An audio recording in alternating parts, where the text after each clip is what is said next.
Hi hello నమస్తే welcome to sauce TV. నేను శివ. ఈ రోజు మనం మాట్లాడుకోబోతున్నటువంటి వీరుడు ఎవరో కాదు, కాంట్రవర్సీకి కేర్ ఆఫ్ అడ్రస్ గా తెలుగు ఇండస్ట్రీలో ఉన్నటువంటి ఒక్కగానొక డైరెక్టర్ మన ఆర్జీవి. సో రామ్ గోపాల్ వర్మ గారు ఏ ఇన్సిడెంట్ జరగని, అది పొలిటికల్ కావచ్చు, సినిమా పరంగా కావచ్చు, సొసైటీ పరంగా కావచ్చు, ఏ ఇన్సిడెంట్ జరిగినా ఈయన ఒక్క ట్వీట్ వేసాడంటే చాలు, సో మొత్తం ట్రెండింగ్ లో ఉంటది.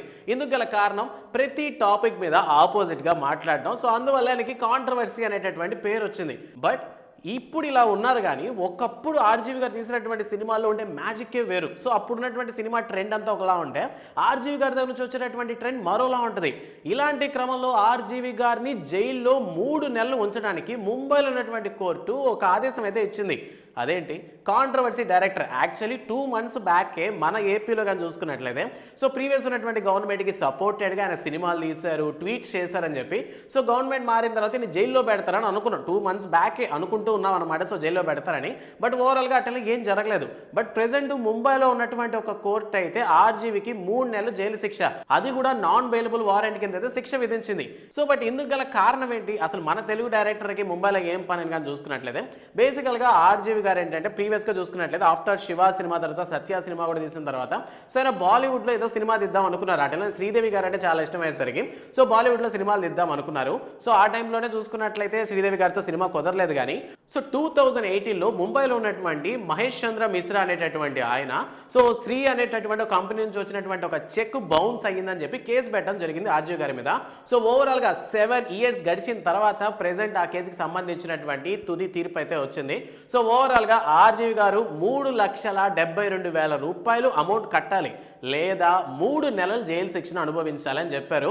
సో కాంట్రవర్సీ డైరెక్టర్ అనేటువంటి మన ఆర్జీవి గారు దీని మీద కాస్త వేరేగానే స్పందించారు. యాక్చువల్లీ రీసెంట్ గానే ఆయన చెప్పారన్నమాట, కాస్త ఎమోషనల్ గా ఫీల్ అయిపోయి ఒకప్పుడు ఇట్లాంటి సినిమాలు తీస్తే నేను ఏంటి ఈ మధ్య ఇలాంటి సినిమాలు తీస్తున్నాను, బట్ ఈసారి అలా కాదు, ఈసారి తీయబడినటువంటి సినిమా ఖచ్చితంగా ఒక సెన్సేషన్ క్రియేట్ చేసేటటువంటి విధంగా సినిమా తీస్తానని చెప్పి సినిమా పేరును కూడా సిండికేట్ అని పెట్టారు. సో ఈ క్రమంలోనే ఈ కాంట్రవర్సీ అనేది మళ్ళీ బయటకు వచ్చిందనమాట. సో ఎప్పుడో 7 years బ్యాక్ జరిగినటువంటి ఒక కేసుకు సంబంధించినటువంటి తీర్పు ఇది. సో 3 నెలలు ఆర్జీవి గారు జైలు అనుభవిస్తారా, లేదా 3,72,000 కదా, సో ఆయన పెద్ద విషయం కాదు, సో కట్టేస్తారా అన్న విషయం మనకి ఇంకా తెలియాల్సి ఉంది.